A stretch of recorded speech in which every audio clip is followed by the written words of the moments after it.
Hello everyone. Today we start chapter number 6, that is a wiring system. Okay, in that first one, selection of wiring. So first one, we see the introduction part or introductory part. Wiring system are of many types and having a different advantages and disadvantages. The selection of individual system depends upon the many factors. Okay, so these many factors consider, or these following points are considered while selecting as a particular type of wiring. So which are these points? That is the first one: initial cost, durability, mechanical protection, safety from fire, appearance, accessibility, life, and mechanical cost. So all these points we have to consider for selecting the wiring system. So first one, initial cost. We know that initial cost, it should be sufficiently small or sufficiently low enough to purchase that materials, to purchase that wire, and also to install that cables. So for that purpose initial cost is also less. ती आपली कशी असायला हवी तर नेहमी कमीत कमीच असायला पाहिजे initial cost. The initial cost of the wiring system adapted must be economical to suit the consumer. ठीक आहे, हे इकॉनॉमिकल असायला पाहिजे, त्या कन्झ्युमरला ते सूट झालं पाहिजे. जो कोणी डिझायनर आहे, एक्झिक्युटिव्ह आहे, has to see the fund available. त्याच्याकडे किती फंड अवेलेबल आहे. जर त्याने इन्स्टॉलेशन करायला घेतलेलं आहे तर फर्स्टली इन्स्टॉलेशनसाठी किती फंड त्याच्याकडे अवेलेबल आहे, तेवढ्यात ती वायरिंग सिस्टीम होऊ शकते का, तेवढी इकॉनॉमिकली त्याला असली पाहिजे, त्याला परवडणारी असली पाहिजे. For the job and there for arriving at the condition for the type of wiring to be adapted. म्हणजे कुठल्या टाईप ऑफ वायरिंगसाठी ते ॲडप्टेड आहे, ते सुटेबल आहे का त्या कंडिशनला, तेवढी कमीत कमी इनिशियल कॉस्ट आहे का, इकॉनॉमिकल म्हणजे ती इकॉनॉमिकल आहे का, हे आपण आधी बघितलं पाहिजे. म्हणजेच ती सिस्टीम आधी बघून त्यानुसार इकॉनॉमिकल जी सिस्टीम असेल किंवा इनिशियल कॉस्ट कमी असेल ती सिस्टीम आपण सिलेक्ट करायला पाहिजे आपल्या इन्स्टॉलेशन पर्पजसाठी. Next one, it is a durability. So what is a durability? The cable used in the installation of the winding must be sufficiently sound, okay, so as to bear the changing atmosphere of the surrounding. It should also be in the position to pass the full load current of the circuit. Okay, काय सांगितलं आहे तर if any surrounding condition is change, एखाद्या कंडिशनला surrounding condition change झालेली आहे तर त्या कंडिशनमध्ये त्यांनी इझिली विथस्टँड असायला हवं, त्या कंडिशनला इझिली साऊंड इनफ असायला हवं की ती कंडिशन त्यांनी कॅप्चर केली पाहिजे, मॅनेज केली पाहिजे. त्या कंडिशनला तिथे कुठे शॉर्ट सर्किट होता कामा नये किंवा त्या कंडिशनला ती सिस्टीम फेल डाऊन व्हायला नको. आणि जर एखादं फुल लोड कंडिशन असेल तर त्या फुल लोड कंडिशनला जो काही मॅक्सिमम करंट आहे तो मॅक्सिमम करंट त्यांनी इझिली पास केला पाहिजे. ठीक आहे, म्हणजेच ती ड्युरेबल असायला हवी. Next one, mechanical protection. The system chooser must be provided good mechanical protection to the cable used in the installation of the wiring. आता जे काय मेकॅनिकल प्रोटेक्शन आहे ते कसं असायला पाहिजे? Good mechanical protection. आणि मेकॅनिकली मॅक्सिमम स्ट्रॉंग असायला पाहिजे ती system, mechanically maximum protection provide केलं पाहिजे.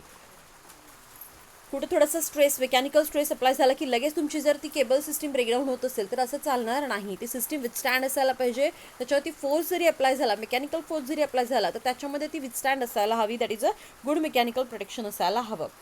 Fourth one, that is a safety from fire. आता ऑब्व्हियसली कुठलीही इन्स्टॉलेशन सिस्टीम असेल तर फायर सेफ्टी असायला पाहिजे. नाहीतर एखाद्या ठिकाणी एखाद्या इमारतीमध्ये जर समजा आग लागली तर त्या कंडिशनमध्ये तुमची पूर्ण वायरिंग सिस्टीम जळून जात असेल तर अशा केसमध्ये काय होणार आहे? ऑब्व्हियसली ती आग वाढत जाणार आहे, इलेक्ट्रिकल फायर लागणार आहे. म्हणजे अशा केसमध्ये आपली सिस्टीम अशी असायला पाहिजे की त्या सिस्टीममध्ये कुठलीही फायर लागू शकत नाही, आग लागू शकत नाही. So it is a safety from fire. This is an important factor and must be considered while selecting an individual system. The system adapted should be free from risk of fire as far as possible. Okay, it is free from risk of fire. जेवढे possible होईल तेवढी risk of fire त्याच्यापासून avoid किंवा risk of fire नसायला हवी त्याच्यामध्ये. Next one, appearance. Obviously it provided a good appearance. जेव्हा तुमचा जॉब कंप्लीट होईल it should provided a good appearance. आपल्याला डोळ्यांना दिसताना ते छान दिसलं पाहिजे, असं शॅबे अपिअरन्स नको. मग असं गुड अपिअरन्स आपल्याला कुठली सिस्टीम देते? Which system is provided that good appearance? That is a conduit system is provided a good appearance. Okay, surface conduit system असेल किंवा कन्सिल्ड सिस्टीम असेल, हे जास्तीत जास्त चांगलं अपिअरन्स देतं. बट तरीही त्या सिस्टीम्सला जी काही कॉस्ट असते, इनिशियल कॉस्ट, ती मॅक्स असते. ठीक आहे, मग appearance after completion of the job the wiring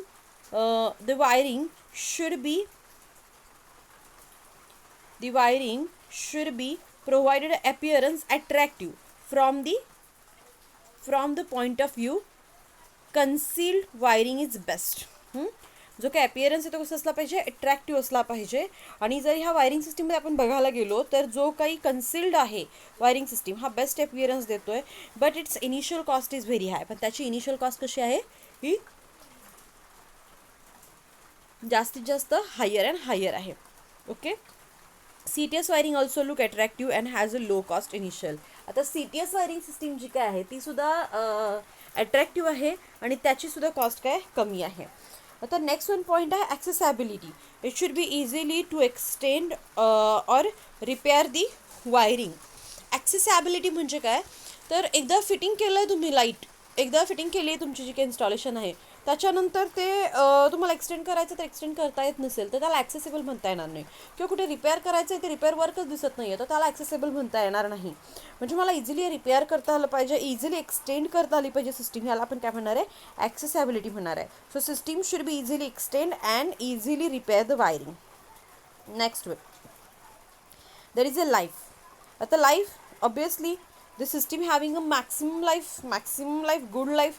तर सिस्टीमची जी काही लाईफ आहे ती जास्तीत जास्त असायला पाहिजे, 30 इयर 20 इयर 60 इयर जास्तीत जास्त असायला पाहिजे. आणि त्या प्रत्येक लाईफमध्ये त्यांनी प्रॉपर वर्किंग प्रोव्हाइड केलं पाहिजे. Next one that is the last one, maintenance cost. As far as possible the maintenance cost should be low. Maintenance cost कमीत कमी निघायला पाहिजे. आपली सिस्टीमच अशी असायला पाहिजे की त्याच्यामध्ये कमीत कमी फॉल्ट जनरेट होतात आणि कमीत कमी फॉल्टमुळे जो काय मेंटेनन्स असणार आहे सिस्टीमचा तो मेंटेनन्स काय असणार आहे, मिनिमम मेंटेनन्स येणार आहे. So maintenance cost should be as far as possible low. Okay. So this is some factors which we are consider while selecting the wiring system. After that most important point, it is a system of wiring. कुठल्या wiring systems आहेत. So there is a different wiring system for domestic and industrial wiring system. So following are the various systems of domestic and industrial wiring system. First one, plate wiring, wooden casing and capping wiring, metal sheeted wiring, then conduit wiring. So in that first one it is a cleat wiring system. आता cleat wiring system आहे ती ह्या दोन्ही आपल्या हा जी काही diagram आहे या डायग्राममध्ये आपल्याला डिस्प्ले होती आहे. इथं दिलेलं आहे बघा, वुडन पोर्सेलिन क्लेट. एकतर वुडन क्लेटिंग असेल किंवा पोर्सेलिन क्लेट असेल, ह्या क्लेट म्हणायचं. ठीक आहे. तुम्ही इथं बघितलं तर इझिली लक्षात येईल की खाली एक कॅप आहे क्लेटची, खाली एक कॅप आहे आणि वरती एक कॅप आहे. मग ही 2 ग्रुपची आहे आणि ही जी आहे ती 3 ग्रुपची आहे. अगदी तुम्हाला जर सिंगल वायर न्यायची असेल तर सिंगल ग्रुपची सुद्धा असू शकते. तर नॉर्मली सिंगल फेजचे आपल्याला 2 केबल्स असतात त्यामुळे डबल ग्रुपची आहे. त्याच्यानंतर 2 ग्रुपची आहे म्हणजे त्याच्यानंतर नेक्स्ट वन ही 3 ग्रुप्स 1 2 3 म्हणजे ह्याच्यातून 3 जे काही कंडक्टर्स आहेत तर 3 कंडक्टर्स ह्याच्यातून काय होणार आहेत, रन होणार आहेत. ठीक आहे. So this is a cleat wiring. आता हा क्लेट वायरिंगचा बेस आहे इथे दाखवलेला. It is a base with groove आणि इट इज अ कॅप. ही त्याच्यावरची प्रोव्हाइड केलेली कॅप असणार आहे. त्याच्यामध्ये हा तुमचा काय असणार, ॲक्च्युअली कंडक्टर असणार आहे. ह्याला तुम्ही मध्ये जर सफिशियंटली काय प्रोव्हाइड करायचं असेल एनी अनदर इन्सुलेशन पर्पज तर प्रोव्हाइड करू शकता किंवा डायरेक्टली केबल तुम्ही रन करू शकता. आता ॲक्च्युअल क्लेट वायरिंग कसं केलं जातं आहे ते इथे दाखवलं आहे. हे क्लेट्स टाकलेले आहेत, ह्याच्यामध्ये काही थोडंसं डिस्टन्स आहे. त्याच्यापुढे त्याचा जो काही अप्लायन्सेस किंवा जो काही म्हणजे आता इथं बल्ब आहे तो जो बल्ब इथं कनेक्ट केलेला आहे, ह्याचा स्विच इथं कनेक्ट केलेला आहे. तर ह्या पद्धतीला आपण ॲक्च्युअली काय म्हणणार आहे तर क्लेट वायरिंग असं म्हणणार आहे. तर आता नॉर्मली ही जी काही क्लेट वायरिंग आहे ही क्लेट वायरिंग कशी असायला पाहिजे, त्याचं डिस्टन्स किती असायला पाहिजे हे आपण बघूया. This is a very simple system and also cheapest method. Simple आहे, चीप मेथड आहे of running wire and show in a following figure. ह्या फिगर्समध्ये दाखवलेलं आहे. And it is used for the temporary lighting at a dry place. Normally आपण हे dry प्लेसमध्ये use करू शकतोय. The wiring is run in the visible condition expect in where there are likely to be protected from mechanical damage and less than 1.5 meter above the ground level. Okay. किती provide करतो तर ground लेवलच्या 1.5 meter above हा normally आपण provide करणार आहे ही cable. Single core VIR cable ह्याच्यामध्ये यूज करू शकतो. PVC insulated cable use in this system. VIR cable and PVC insulated cable आपण ह्या सिस्टीममध्ये यूज करतोय.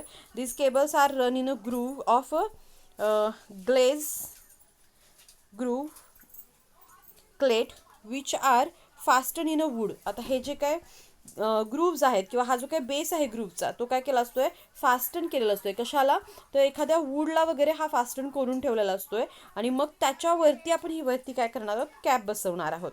ठीक आहे. So it is fasten in a wood by using the plug और गुट्टी by means of wood screw. म्हणजे वूड स्क्रू यूज करून किंवा एनी अनदर आता नवीन रिसेंटली काही नवीन स्क्रूज यूज करून इथून ह्या टाईपमध्ये, तर ह्या बेसमध्ये आणि कॅपमध्ये दाखवलेलं आहे बघा. इथे एक स्क्रू यूज केला आणि ह्या स्क्रूनी हे काय केलं आहे, फास्टन केले आहेत खालच्या जो काय पोर्शन असेल त्या पोर्शनला. म्हणजे हा बेस आधी फिक्स केला जातो आणि त्याच्यावरती तुमची काय केली जाणार आहे, कॅप बसवली जाणार आहे. ओके, देन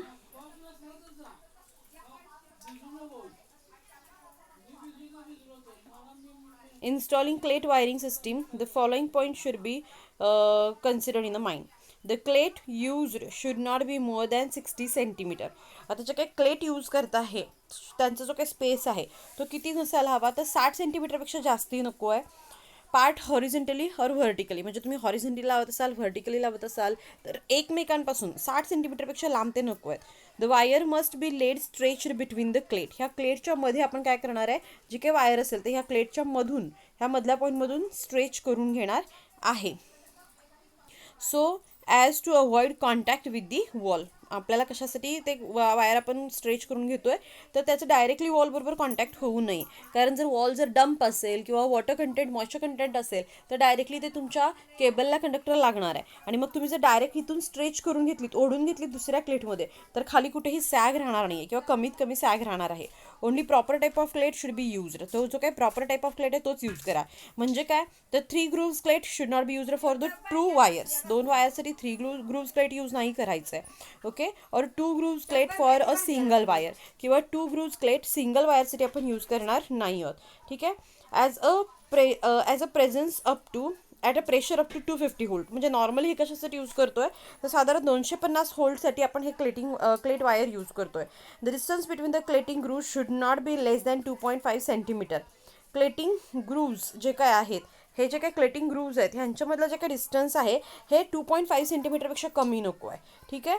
ह्याच्यापेक्षा जर मिनिमम हे जे काही डिस्टन्स आहे, हे जर डिस्टन्स मिनिमम झालं तर ऑब्व्हियसली 2 केबल्सच्या मध्ये काय होऊ शकतं, शॉर्ट होऊ शकतो. मग त्यामुळे हे डिस्टन्स किती सांगितलं, तर 2.5 centimetre for branch circuit, but for sub main circuit it should not be less than 4 centimetre.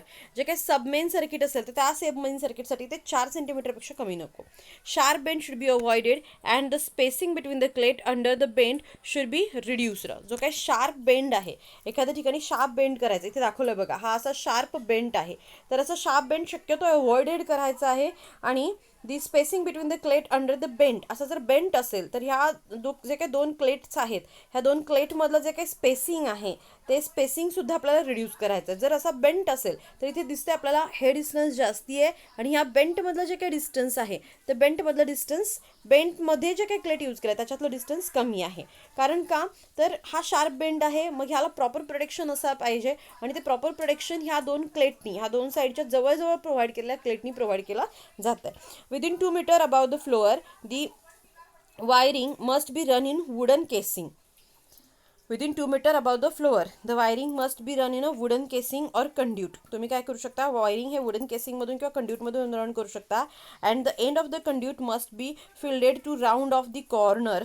जे काय एंड असणार आहेत ह्याचे, या वायरिंगचे, ते काय करणार आहे, आपण राऊंड ऑफ करणार आहे कॉर्नरनं त्याला राऊंड ऑफ करणार आहे, वाऊंड करणार आहे, की जेणेकरून एंड तसेच फ्रीली राहू नयेत कुठेही, किंवा त्या एंडमधून जे काही वॉटर कंटेंट, मॉइश्चर कंटेंट आतमध्ये जाऊ नये. So it is a round off the corner etcetera, so that it may not be spoil the insulation when the wire is drawn in through them. Wooden bushings are preferred at each end of the conduit. आता कंड्यूटच्या प्रत्येक एंडला तुम्ही काय करू शकता, wooden bushings use करू शकता. A cleat must be placed close to each end. Cleat must be placed close to each end. प्रत्येक एंडच्या जवळ एक एक क्लेट लावायचं आहे of the conduit. Similarly a cleat must be placed at a each end of the fitting. प्रत्येक फिटिंगच्या एंडला सुद्धा प्रॉपर क्लेट बसवायचा आहे. म्हणजे जिथं एंड आहे तिथं क्लेट बसवणार आहे. त्याच्यानंतर कंड्यूटच्या एंडला सुद्धा आपण प्रॉपर क्लेट बसवणार आहे, की जेणेकरून तिथली केबल किंवा तिथलं इन्सुलेशन रिमूव्ह होऊ नये. When the wire are to be pass through wall, they must be taken through conduit. जेव्हा ह्या क्लेटमध्ये सुद्धा वायर जेव्हा वॉलमधून पास होणार आहे तेव्हा त्याच्यात आपल्याला एक कंड्यूट यूज करायचं आहे. ते कंड्यूट यूज केल्याशिवाय आपण ते वायर पास करू शकणार नाही. Wien the wire cross over the superimpose, they must B separated by an insulating bridge piece which will maintain at least 1.3 centimeter distance between the conductors. जेव्हा एकमेकांवर सुपर इम्पोज करणार आहे, जेव्हा एका वायरवर दुसरी वायर, एका वायरवरून दुसरी वायर न्यायची आहे, त्या केसमध्ये ती सेपरेट झाली पाहिजे, त्याला सेपरेट इन्सुलेशन झालं पाहिजे किंवा प्रॉपर ब्रिज प्रोव्हाइड झाला पाहिजे. Will maintain at least 1.3 centimetre distance. त्या दोघांमध्ये ॲटलीस्ट 1.3 सेंटीमीटर डिस्टन्स आपल्याला मेंटेन करायचं आहे between below conductor and upward conductor. म्हणजे ह्याच क्लेटच्या वरून किंवा ह्याच वायरिंगच्या वरून मला दुसरी वायर इकडे घ्यायची असेल तर प्रॉपर इन्सुलेशन प्रोव्हाइड करायचं आहे. आणि ही केबल आणि त्याच्या वरची केबल ह्यांच्यामध्ये असणारं डिस्टन्स 1.3 सेंटीमीटर एवढं मेंटेन करायचं आहे. The wire should not be run near water, gas pipe, structural work. Okay, and this is not used for the dump place. ही जी काही केबल आहे किंवा ही जी काय हा जो काही टाईप आहे तो आपण डम्प प्लेसमध्ये, जिथं जिथं डम्प प्लेस असेल अशा ठिकाणी नॉर्मली यूज करणार नाही आहे. ठीक आहे. The grooves of the protection cleat should neither be open or nor be loose fitting. जे काही ग्रूव्ज यूज करताय ते ओपन नको आहे, त्याला प्रॉपर इन्सुलेशन पाहिजे आणि लूज फिटिंगसुद्धा करायचं नाही, प्रॉपर फिटिंग करायचं आहे. Cleat should be provided easily 60 centimeter, avoided the sag in the cable. Normally 60 centimeter मागाशी सांगितलं होतं की कशासाठी, तर केबलमधला सॅग आपल्याला अवॉइड करायचा आहे. Sharp bend should be avoided. The wiring and the spacing between the cleat should be reduced to prevent the touching of wall, and the distance between the cables should be 2.5 centimeter in case of the branch circuit and 4 centimeter in case of the sub main circuit. हे आपण मगाशीच बघितलंय. The cables are prevented to avoid in a contact with the over conductor. त्याच्या वरच्या असणाऱ्या conductor बरोबर contact होऊ नये त्याच्यासाठी आपण काय करतोय, प्रिव्हेंट करतोय, अवॉइड करतोय आणि त्याच्यासाठी त्यांच्यामधलं प्रॉपर डिस्टन्स मेंटेन करतोय. त्याच्यानंतर earth metal gas water means cross clade cables should be separated by an insulating bridge piece which should be least maintain a distance of 1.3 centimeter between the cable. When the wire are to be passed through the ceiling, they must be taken through a conduit pipe. जेव्हा ceiling मधून wire जाणार आहे तेव्हा त्याच्यामध्ये conduit pipe घ्यायचे. In this wiring system where joint are to be made for connecting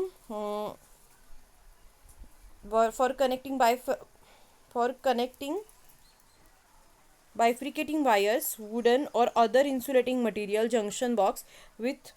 म्हणजे जेव्हा आपल्याला काही मध्ये कनेक्शन द्यायचं आहे, काहीतरी मध्ये अनदर कनेक्शन प्रोव्हाइड करायचं आहे, त्यावेळेस तुम्ही काय करणार, त्याला जंक्शन बॉक्स प्रोव्हाइड करणार आहात, प्रॉपर जंक्शन बॉक्स प्रोव्हाइड करणार आहात. The life of this wiring system is approximately 5 years. The system is not used for the dump ceiling or wall purpose.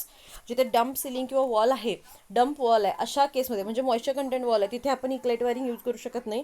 आणि ह्याची जी काही लाईफ आहे it is very less, that is about 5 years. फक्त 5 years एवढीच ह्याची life आहे. आता ह्याचे काही ॲडव्हान्टेजेस आहेत आणि काही डिसएडव्हान्टेजेस आहेत. मग आता ह्याचे आपण ॲडव्हान्टेजेस बघूया. In this wiring fault can be easily located. आता ही जी काही वायरिंग सिस्टीम आहे, या वायरिंग सिस्टीममध्ये आपण फॉल्ट हा जो आहे तो इझिली डिटेक्ट करू शकतो, आयडेंटिफाय करू शकतो, कारण बाकीची वायरिंग सगळी ओपन असणार आहे, फक्त क्लेट यूज केली असणार आहे त्यामुळे. त्याच्यानंतर disadvantages, it collect dust over the wiring. वायरिंगच्या वरतीच डस्ट कलेक्ट होते कारण वायरिंग ही विजिबली ओपन आहे. There is no protection from mechanical injury, fire, gas or water pipe. काही वॉटर पाईप असेल, मेकॅनिकल इंजुरी असेल, काही फायर कुठे असेल लागले असेल अचानक तर, किंवा गॅस पाईप असेल तर या हे जे काही कंडक्टर्स आहेत त्याला प्रॉपर प्रोटेक्शन प्रोव्हाइड केलेलं नाही आहे. सो असे त्याचे डिसएडव्हान्टेजेस आहेत.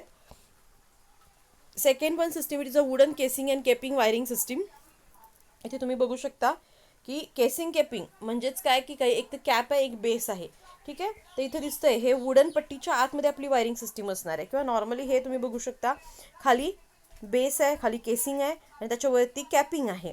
आणि ह्याच्यामध्ये तुमचं काय असणार आहे, जे काही कंडक्टर्स किंवा केबल्स आहेत ते असणार आहेत. आणि मध्ये मध्ये ह्या पॉईंट्सला, ह्या केपिंगला स्क्रूनी फिक्स केलेलं असणार आहे. ठीक आहे, स्क्रूनी तुम्ही ही जे काही केसिंग केपिंग आहे ते सिलिंगवरती किंवा वुडनवरती काय करू शकता, फिक्स करू शकता. नॉर्मली खाली वूडच आहे आणि ह्या वूडवरती हे वुडन केसिंग केपिंग फिक्स केलं आहे, किंवा नॉर्मली सिलिंगच्या वरती किंवा वॉलच्या वरती हे वुडन केसिंग केपिंग फिक्स करू शकतो आपण. इथेही या डायग्राममध्ये बघितलं तर लक्षात येईल आपल्याला, खाली केसिंग आहे, त्याच्यामध्ये वायर टाकलेलं आहे आणि केपिंग साईडला आहे. ही याच्यावरती नंतर जेव्हा फिक्स कराल तेव्हाही आपण ह्याच्यावरती प्लेस करायची आहे. So this is a wooden casing capping wiring system. हे दाखवलेल्या डायग्राममध्ये वरती. It is suitable for low voltage domestic installation. Low voltage domestic इन्स्टॉलेशनसाठी सुटेबल आहे. Where vulcanized rubber insulating cables or cables can be used. This wiring system is not used in a dump place. Dump प्लेसमध्ये use करू शकत नाही कारण normally wood आहे आणि जर डम्प प्लेस मॉइश्चर कंटेंट असेल तर त्याच्या आतमध्ये त्या वूडमध्ये इझिली काय होऊ शकतं, पाणी जळू शकतं. ठीक आहे, त्यामुळे ह्या डम्प प्लेसमध्ये आपण यूज करणार नाही आहे. सच हाय हिली एरिया ॲब्सॉर्ब मॉइश्चर. असा हाय हिली एरिया असेल जो मॉइश्चर ॲब्सॉर्ब करत असेल अशा ठिकाणी आपण हे यूज करू शकत नाही. The casing should be well seasoned teak wood. आता जे काही केसिंग केपिंग असणार आहे ते वेल सीझनड टीक वूडपासून तयार केलेलं असणार आहे. Free from knot dump and other defects before installation of casing capping. It should be well varnished from all the sides with a pure seal varnish. आता हे जे काही केसिंग केपिंग आहे हे सीझन वूड टिकपासून तयार केलं जातं आहे आणि कुठंही केसिंग केपिंग करण्यापूर्वी किंवा फिक्स करण्यापूर्वी आपण त्याला काय करणार आहे, वेल वॉर्निश करणार आहे. म्हणजे ह्याला एक ग्लेज दिसतोय आपल्याला. तर हा ग्लेज कशामुळे दिसतोय, तर एक चांगलं वॉर्निश यूज करून त्याच्यावरती प्रोव्हाइड केलेलं आहे. ते वॉर्निश कशासाठी, तर इन्सुलेशन पर्पजसाठी. ह्या तुमच्या पट्ट्या ज्या आहेत किंवा हे जे काही केसिंग केपिंग आहे ह्यांच्या प्रोटेक्शन पर्पजसाठी त्याला काय केलेलं आहे, वेल वॉर्निशनी प्रॉपर वॉर्निश केलेलं आहे. The casing is first installed bye means of the casing is firstly installed. पहिल्यांदा आपण काय करतो, केसिंग इन्स्टॉल करतो. जे काही तुमचं वॉल असेल त्याच्यावरती by using the wood screw. कशाच्या माध्यमाने, तर वूड स्क्रूच्या माध्यमाने, वूड प्लगच्या माध्यमाने आपण काय करणार आहे, हे पहिल्यांदा फिक्स करणार आहे आणि त्याच्यावरती केबल टाकून मग त्याची केसिंग जी काय आहे, केपिंग आहे ती केपिंग फिक्स करणार आहे. ठीक आहे, तर याचे सुद्धा काही ॲडव्हान्टेजेस किंवा डिसएडव्हान्टेजेस आहेत ते आपण बघूयात. It is placed on the dry wall or ceiling at the interval of not exceeding 90 centimeter for size up to 64 mm. आता हे जे काही प्लेस करता किंवा त्याला वूड स्क्रूज लावतोय आपण ते 90 सेंटीमीटरपेक्षा कमी डिस्टन्समध्ये नको आहेत. किती साईजसाठी, तर 64 mm एवढ्या साईजच्या केसिंग केपिंगसाठी. Okay, not exceeded 60 centimeter for size about 64 mm casing capping. ठीक आहे, जर 64 mm अबाव केसिंग केपिंग असेल तर 60 सेंटीमीटरपेक्षा एक्सिडेड ती नको आहे. ते जे काही स्क्रूज तुम्ही फिक्स करणार आहे त्यांचं डिस्टन्स ते 60 सेंटीमीटरच असायला पाहिजे जर 64पेक्षा जास्तीत जास्त तुमची केसिंग केपिंग मोठी असेल. The casing should not be fixed near or under gas, steam, water line. हे casing gas, steam or water line जे काय आहे त्याच्या कुठेही जवळ आसपास आपल्याला फिक्स करायचं नाही आहे. It should be separated from the wall or ceiling bye पोर्सेलिन round. एखादा पोर्सेलिन राऊंड यूज करून तुम्ही ते सीलिंगपासून सेपरेट आउट करू शकता. ठीक आहे, thus avoiding the moisture into the wall. जे काय वॉलमधलं मॉइश्चर आहे इज इन द वॉलमध्ये जे काय प्रेझेंट मॉइश्चर आहे ते तुमच्या ह्या केसिंग केपिंगला लागणार नाही. त्यामुळे ह्याच्या खाली जर तुम्ही एखादं पोर्सेलिनचं छोटंसं गोल राऊंड ऑफ जर ठेवलात, ठीक आहे, साधारण 6.5 mm थिकनेसचा जर एखादा गोल राऊंड ह्याच्या खाली आपण इन्स्टॉल केला तर ह्या केसिंग केपिंगला ते वॉलमधले जे काय असणारं मॉइश्चर आहे ते सक होणार नाही त्या ह्या वूडच्या केपिंगमध्ये. While layout of the casing, try to avoid the corners and crossing of the cables. जेव्हा हे लेआउट करताय तेव्हाच तुम्ही क्रॉसिंग, कॉर्नर, केबल जे काय आहेत केबलचं क्रॉसिंग हे अवॉइड करायचं आहे as far as possible. It cannot be avoided then the wooden or bridge piece can be use. तुम्ही वुडन पीस किंवा वुडन ब्रिज पीस यूज करू शकता. म्हणजे याच्यावरून मला एखादं काहीतरी कॉर्नर किंवा ह्याच्यावरून काहीतरी क्रॉसिंग करायचं आहे तर इथं मला प्रॉपर ब्रिज यूज करावा लागेल आणि तो प्रॉपर ब्रिज यूज करूनच माझं केबल त्या वरच्या ह्या केसिंग केपिंगच्या नंतर वरून मी प्रोव्हाइड करणार आहे. Casing capping joint should be cut diagonally and made to fit properly. Diagonally cut करायचं आणि प्रॉपरली फिट करायचं आहे. So this is a casing capping wiring system. So there is a some advantages and disadvantages. There is a sufficient mechanical protection to the cable. आपण बघितलं की आतमध्ये आहे तुमची केबल ही, ठीक आहे, ह्या वूडच्या आतमध्ये, त्यामुळे सफिशियंट मेकॅनिकल प्रोटेक्शन ह्या वुडन केसिंग केपिंगला प्रोव्हाइड केलं जातं आहे.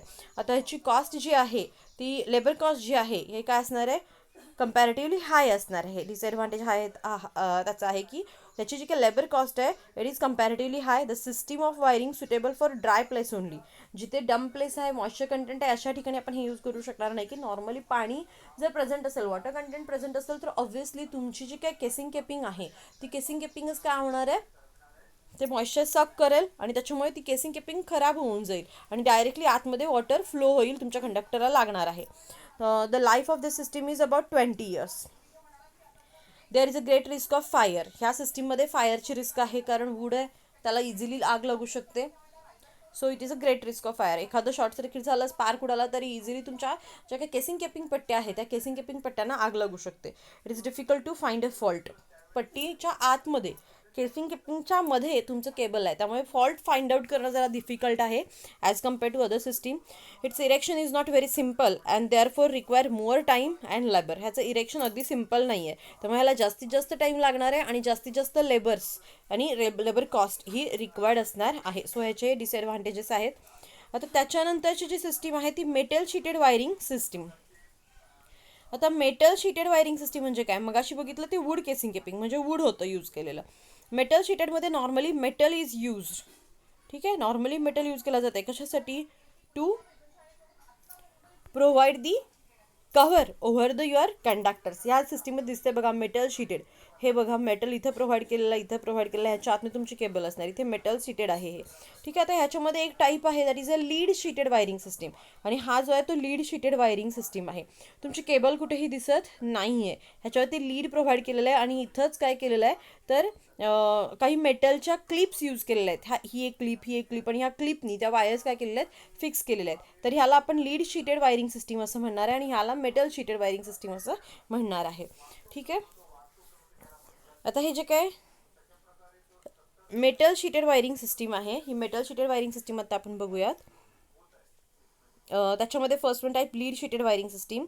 दिस type of wiring is used for the low voltage installation and it is not suitable for and it is not suitable where acid or alkaline are likely to be present. जिथे acid असेल, alkaline असेल, कारण आपल्याला माहिती आहे की जे काय ॲसिड आणि अल्कलाईन आहे याचा डायरेक्टली इफेक्ट तुमच्या ह्या लीडवरती किंवा तुमच्या ह्या मेटलवरती होणार आहे. In this wiring system single 2 and 3 core cable VIR cable are used in a place exposed to the sun and rain, provided no joint is there in the installation. In lead wiring, the cable are fixed to the wooden batten by means of the nails and joint clips or link clips. आता lead शीटेडमध्ये काय केलं जातं आहे, ज्या काय तुमच्या cables आहेत त्या फिक्स कशा केल्या जातात तर वुडन बॅटननी किंवा बाय मीन्स ऑफ नेल्स, त्याला आपण नेल्स म्हणू शकतो, किंवा केबल जॉईंट क्लिप्स म्हणू शकतो किंवा लिंक क्लिप्स म्हणू शकतो. ह्या ज्या इथं दिसतात आपल्याला ह्या लिंक क्लिप्स, जॉईंट क्लिप्स आहेत. ह्या जॉईंट क्लिप्सनी केबल फिक्स केलेल्या आहेत. These clips are fixed at an interval of 10 cm. आता हा जो काही डिस्टन्स असणार आहे या क्लिप्सच्या मधला, हा किती इंटरव्हल असायला पाहिजे? 10 cm in a case of horizontal distance and 15 cm. आता हॉरिझॉन्टल असेल तर 10 cm आणि जर व्हर्टिकल असेल इंटरव्हल असेल तर ते 15 cm एवढ्या डिस्टन्सनी प्लेस करायचं आहे. After this these wooden batten are then fixed by means of wooden screws. आता जे काही वुडन बॅटन यूज केलं असेल तर ते बाय मीन्स ऑफ वुडन स्क्रूनी फिक्स करायचं आहे to the wood. Plug which are fixed in the wall at the distance not less than 60 cm. जे काही प्लग्स प्लेस करतोय ते 60 cm कमी नको आहेत, और 75 cm. In such a system of wiring, extra care should be taken to prevent any heavy mechanical strain. कुठलाही heavy mechanical strain त्याच्यावरती पडू नये म्हणून प्रॉपर प्रिकॉशन आपण घ्यायचे over lead covered cable while installing them. म्हणजे तुम्ही लीड प्रोव्हाइड करताय किंवा तुमचं मेटल प्रोव्हाइड करताय, ह्या केसमध्ये जर मॅक्सिमम स्ट्रेस तुमच्या केबलवर पडला तर ऑब्व्हियसली केबल ब्रेकडाऊन होऊ शकते. त्यामुळे मॅक्सिमम प्रिकॉशन ही इन्स्टॉलेशन करताना आपण घेणार आहोत. The cable should be run in a conduit pipe when crossing the wall or ceiling. जेव्हा क्रॉसिंग वॉल असेल, सिलिंग असेल, ते ऑब्व्हियसली ती कंड्यूट पाईपमधून रन होणार आहे. If the cable is passed through the floor it should be protected by the conduit pipe. एखादा फ्लोअरवरून फ्लो होत असेल, रन होत असेल, it should be protected by conduit pipe and brought to the wall up to a maximum height of 1.5 metre. The sharp bend of the cable should be avoided. इथं सुद्धा sharp bend avoid करायचं आहे, कारण जर sharp bend आपण avoid केला नाही तर ऑब्व्हियसली तिथं तुमची केबल जी आहे ती केबल कट डाऊन होऊ शकते. कारण हा मेटल आहे, मेटलला जर एखादी बर राहिली तर ऑब्व्हियसली त्या बरमुळे काय होणार आहे, आपला कंडक्टर जो आहे तो डायरेक्टली कंडक्टर कट डाऊन होणार आहे. This system required good earthing. Hence ह्या सिस्टीममध्ये गुड अर्थिंग आहे किंवा गुड अर्थिंग प्रोव्हाइड करतोय. Hence electrically continuity Hence, electrical continuity should be formed over the whole length of lead and should therefore be earthed.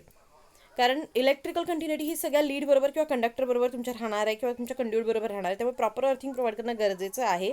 The joint of the lead covered cable are made in the well enclosed metal joint box by means of a porcelain connector. काही porcelain connector करून तो proper joint तुम्ही made करायचा आहे, proper joint conduct करायचा आहे. The metal शीटेड of all the joint cables should be bound through this box. सगळे जे काही मेटल जॉईंट आहे ते बॉक्समध्ये बाउंड करायचे आहेत. In any installation the total resistance of the metal sheeted from any point in it to the earth electrode should not be exceeded 1 ohm. जो काय रेजिस्टन्स आहे तो 1 ohm पेक्षा जास्ती नको आहे. This wiring gives a neat appearance and required supervisory वर्कमॅनशिप.